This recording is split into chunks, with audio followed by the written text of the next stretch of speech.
This Bible study question that was asked at the start of this response here is, what is time lax? What is Time lax, L-A-X. Well, in order to answer this question properly, we need to first explain some of the qualities of time.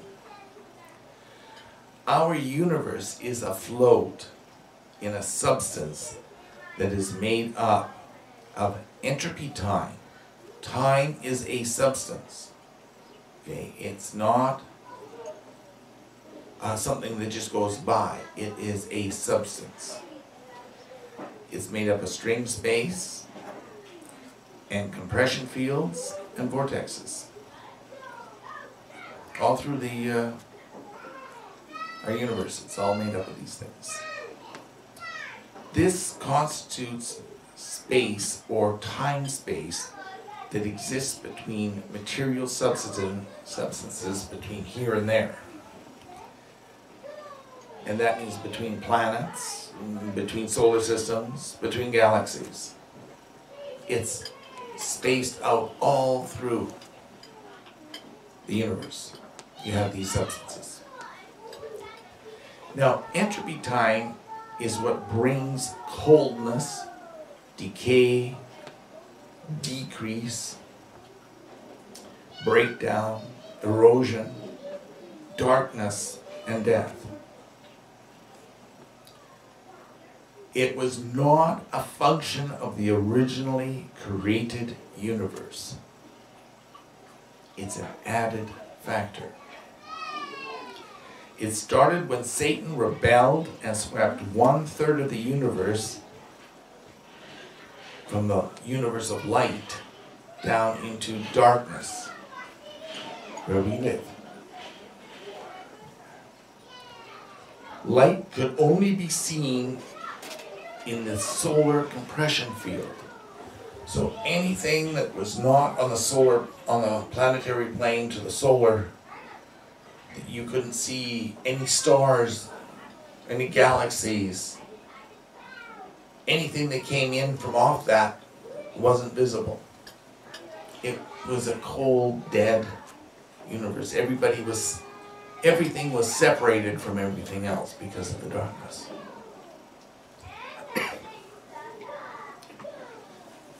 Now, if you're not on this solar compression field, where the planetary planes are, you would get first a slight dimming as though you're heading into sunset, and then also everything would be gone.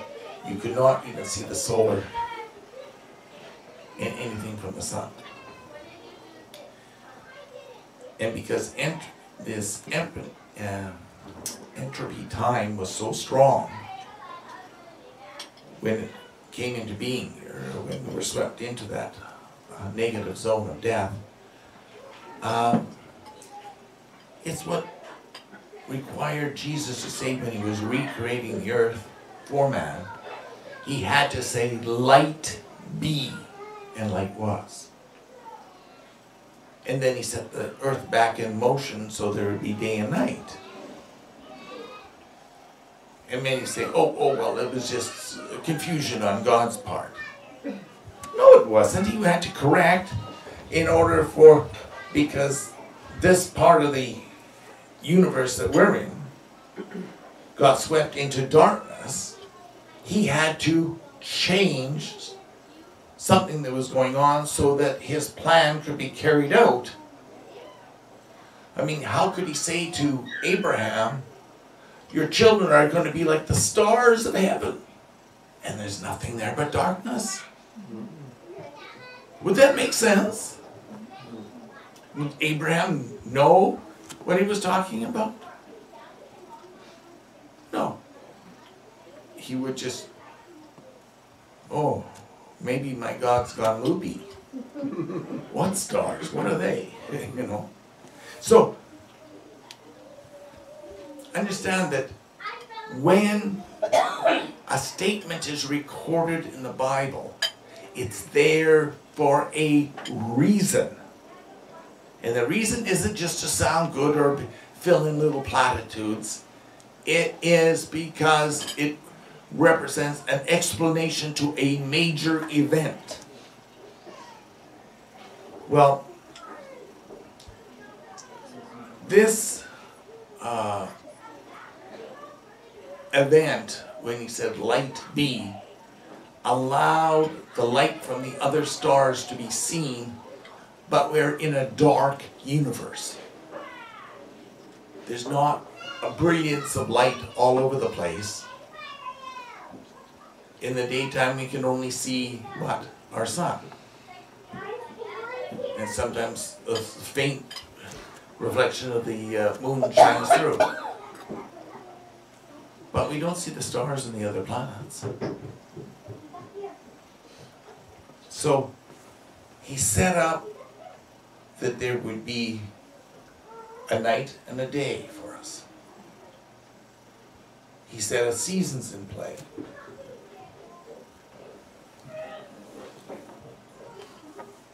And there's a reason behind that, why it was necessary. When people have everything constant, they never appreciate or give thanks for the good things that are there. You go over to Africa, and a lot of these Africans are way richer than we are. And you know something? They all think they're poor. Doesn't matter how much they have, they can't see themselves as rich. So what if they have 5 Lincolns parked in the garage? Olympic-sized swimming pool in their front yard. A 30-bedroom house with bathrooms in each bedroom. They're poor. They need money from the West. But that's part of the darkness that is overpowered. They live in a place that does not allow for thankfulness. And that's part of the entropy-time effect. The lack of thankfulness takes over, keeps you in the darkness. We don't appreciate anything that you do have.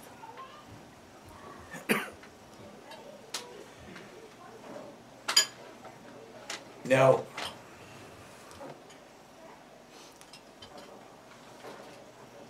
even when you have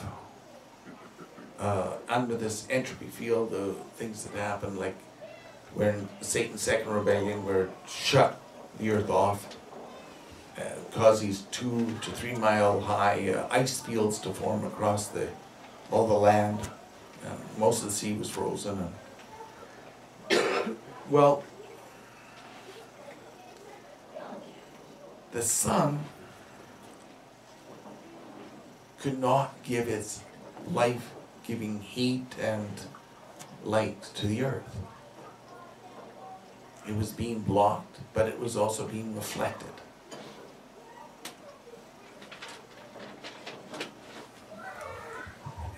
And that's part of what entropy time does.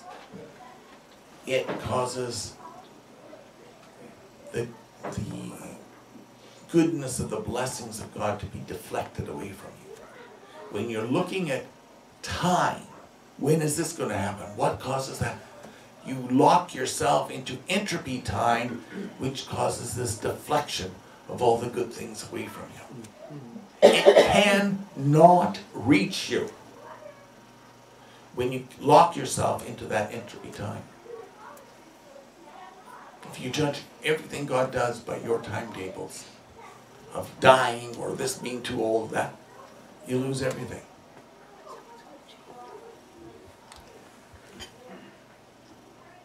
But entropy time blocks also the ability to travel quickly from one system to another. It puts up blockages that you have to be able to overcome to do so. If you're traveling solely in the flesh format, you need something else there. Now, in order to travel faster than light from our solar system to the next, to another solar system, one has to create a zone or a hole of lax time to be able to travel through it. And let's say you had a spaceship, you would have this lax time in front of your ship and a compression field with waves of these entropy time behind the ship. So the ship would be like, what could we say, surfing on the time field. No time in front of them, all this time putting pressure on them from being compressed behind them. So it will push them faster than time would normally allow them to travel. We judge time as being limited to the speed of light. That's why we have light seconds, light years, you know, parsecs and stuff like that. They're a distance between things.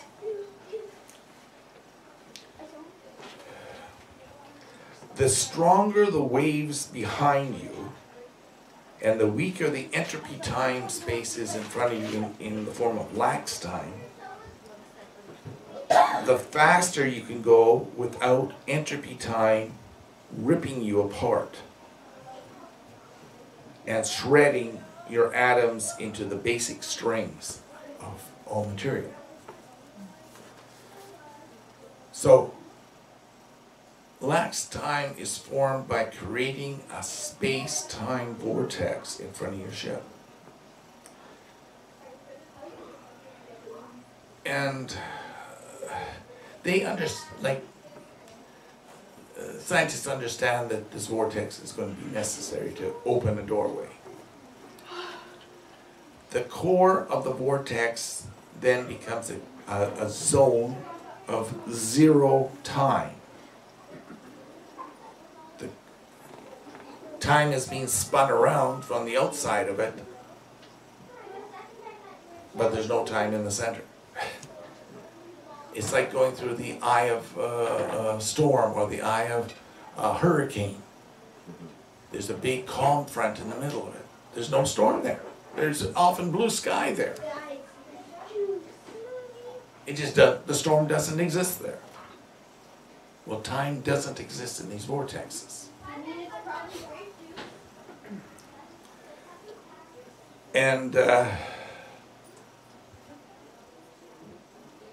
shall we say, gravity, photons, and time cannot affect or infect anything in zero-time vortex.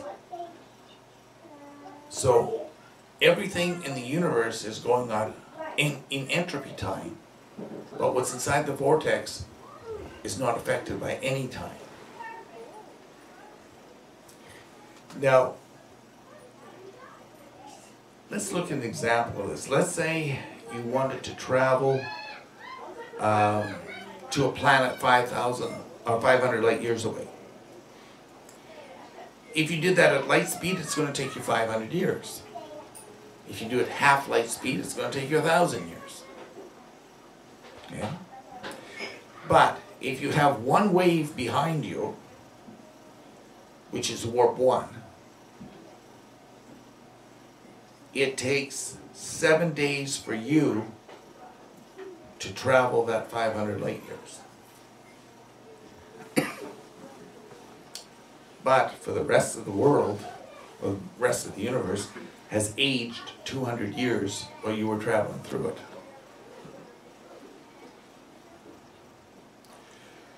Let's say we double that. We go to warp 2. It takes 5 days for you. It takes 140 years for the universe to. It's aged 140 years. at triple wave, when there's 3 sets of waves, compression waves behind you, it takes 3 days for you to travel the 500 light years, and about 80 years has aged, the universe has aged during that time that you were traveling. If you have 4 compression waves, it takes 2 days for you and 40 years for the universe. If you go to 5 waves, compression waves behind you, well, it takes 10 hours past for you and 12 years for the universe. At level 6, with the 6 waves, it takes 2 hours for you to pass the 500 light years and 2 years for the universe. It's not an arithmetic scale, it has this geometric wave scale on time as you do these compressions. Looks like the faster you go, the more efficient it gets. Yes. The more compression waves you put behind you, the faster you could travel. And the thing is that once you create that vortex, no material from the entropy time can affect you in the vortex.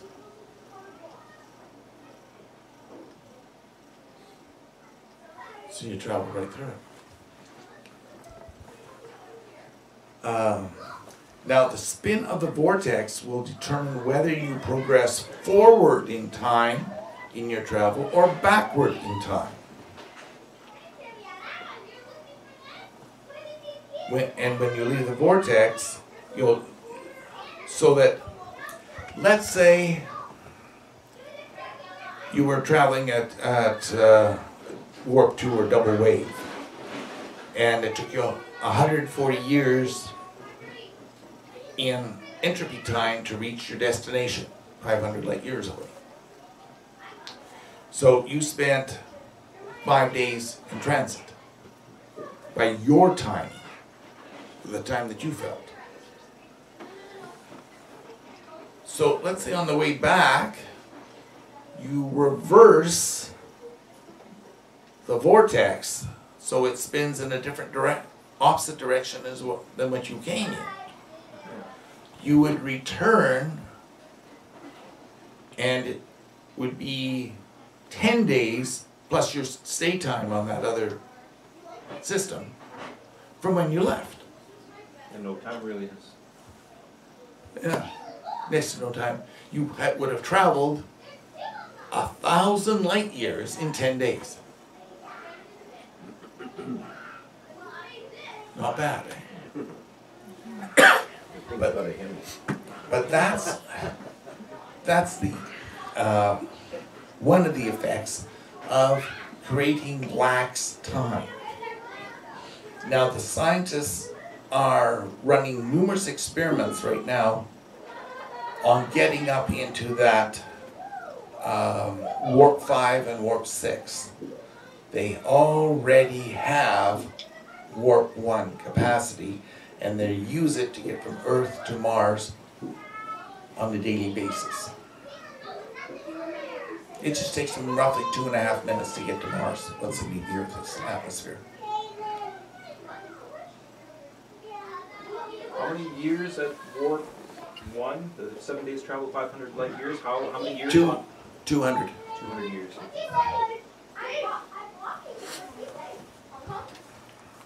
Now, life energy concentrations are necessary to affect the production of lax time and the vortex.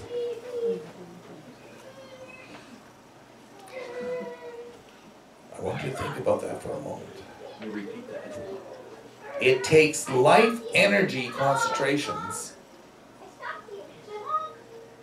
to be able to create the vortex and the lax time zone.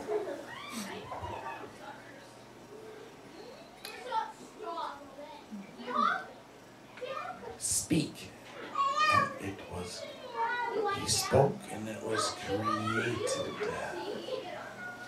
The universe. He spoke and light was. He spoke and trees were. He spoke. He released life energy. Jesus released the life energy. And what did he do when he made man? He spoke, and then he breathed life energy into him, and mankind became another speaking spirit, capable of gathering life energy, speaking into the entropy time and causing it to create a vortex for traveling. Interesting. And it's all there in your Bible. It's not something new. So we thank the person that submitted this question. It was a very interesting question and one I enjoyed answering.